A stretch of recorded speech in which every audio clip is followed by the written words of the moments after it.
if they, heaven forbid, decide to launch an attack in another country. If we continue to politicize the issue of terror, to further our own narrow aims, it undermines the actual fight against terror. So Pakistan would like to pursue peace with India in our interests and in their interests. In order for us to effectively combat terror, regional cooperation, international cooperation will ultimately be incredibly important. We cannot achieve a permanent peace without addressing the issue of Kashmir. And I know that it gets India's back against the wall. I don't just say that to fluster them, but other than my strong-held, impassioned belief that the people of Kashmir deserve their right to self-determination as enshrined by the UN Security Council resolutions, even if India doesn't believe in those things, if India wants to combat terrorism, it's going to have to deal with Kashmir. It is not true that every terrorist attack that will take place there will come from Pakistan or they'll fall from the sky.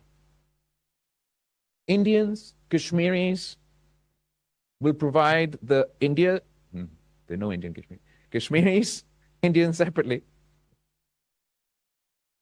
especially those facing suppression and repression like the ones in Maqbuza, Kashmir,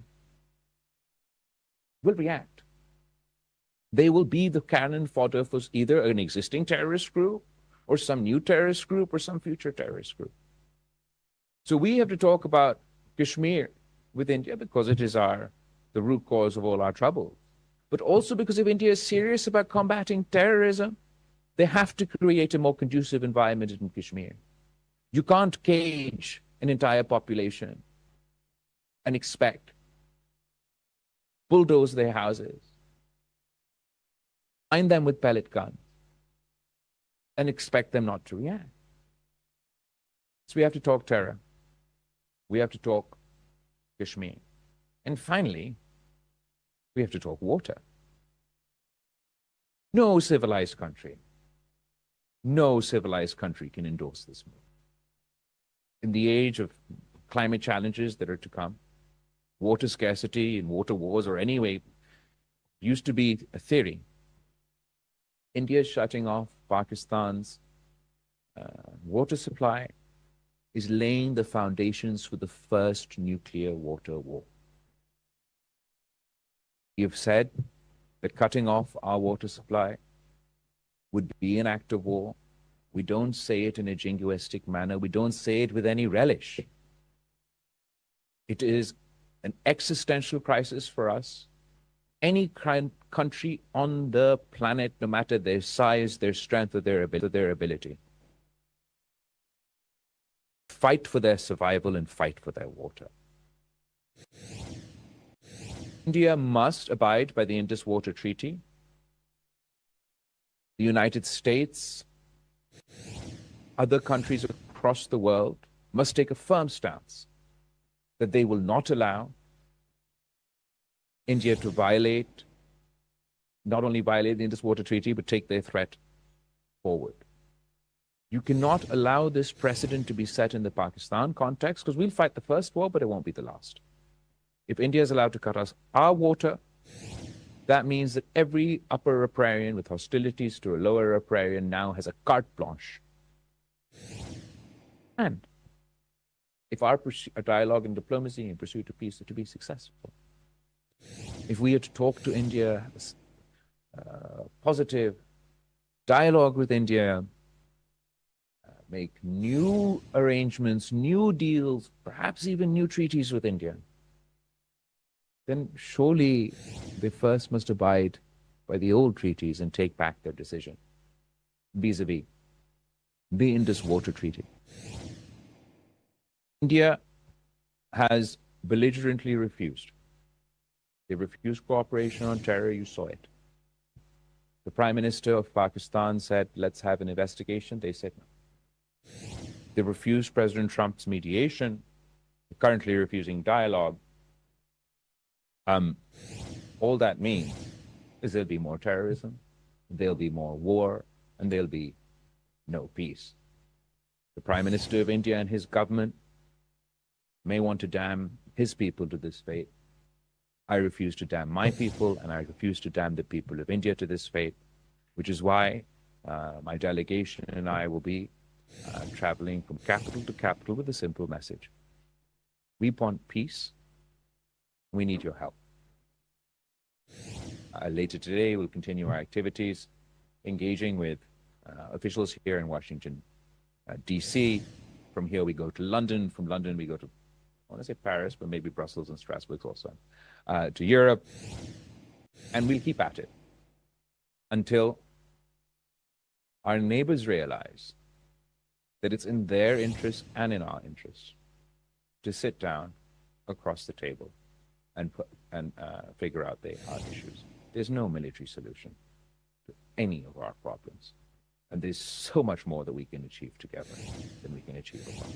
Surely, India and Pakistan working together, we can eradicate terrorism from the subcontinent. India and Pakistan working together can create that conducive environment in Kashmir where the people that live there can live there free from oppression, suffocation, and actually see prosperity.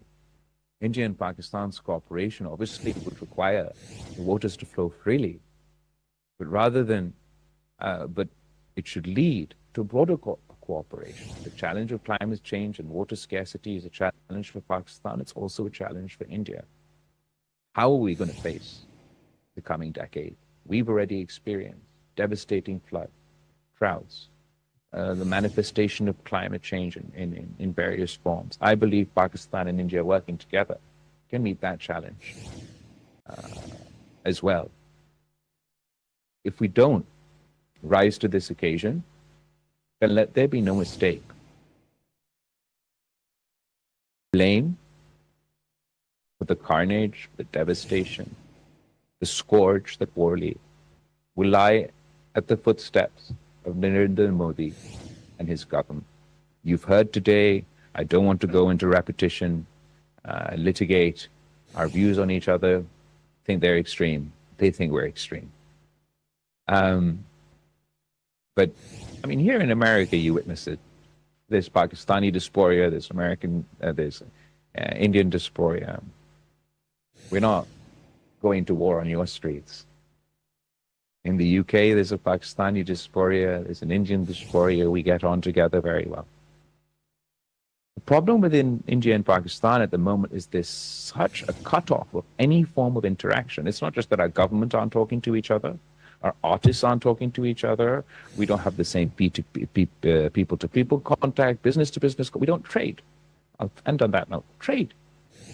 Your president is engaging in trade discussions with both India and Pakistan. And hopefully he's going to get you a big, beautiful trade deal with both India and Pakistan. But if India and Pakistan aren't trading amongst each other, then there's only a limit about how beautiful that trade deal is going to be. If India and Pakistan are not only trading amongst each other, then the economic benefits for your trade deal enhance. If India and Pakistan are trading amongst each other, it also means we allow transit trade, which increases the effectiveness of whatever trade deal is about to come about. And ultimately, if we are able to achieve peace in South Asia, unlock our economic potential. I mean, you know, there's a lot of talk here about the China-Pakistan economic corridor, and obviously it's great being able to trade that way. But how fantastic would it be all the way from Pakistan all the way to the ports of Chittagong in Bangladesh? We have an India-Pakistan economic corridor. So there's prosperity for our people, for their people, and peace in our region. I don't underestimate the challenges we face. India has clearly decided to favor unilateralism. It is inspired by hegemons all over the world. It believes that it has a license to conduct itself outside of international law. Our hope is your President Trump. So wish us luck. very grateful to all of you for organizing this interaction for myself and our delegation. We've received a very positive response from everybody we have engaged with, and I look forward to meeting you all again soon. Thank you. और इस वक्त आपने मुलाजा किया कि बिलावल भुट्टो इस वक्त Washington में मौजूद हैं और मिडल ईस्ट इंस्टीट्यूट से उनका खिताब जारी है। उन्होंने अपने खिताब में कहा कि भारत कहता था कि कश्मीर अंदरूनी मामला है, अमरीकी सदर ने कह दिया कश्मीर आलमी तनाज़ा है। बिलावल भुट्टो ने यह भी कहा कि भारत पाकिस्तान के 24 करोड़ अफराद के पानी के हक पर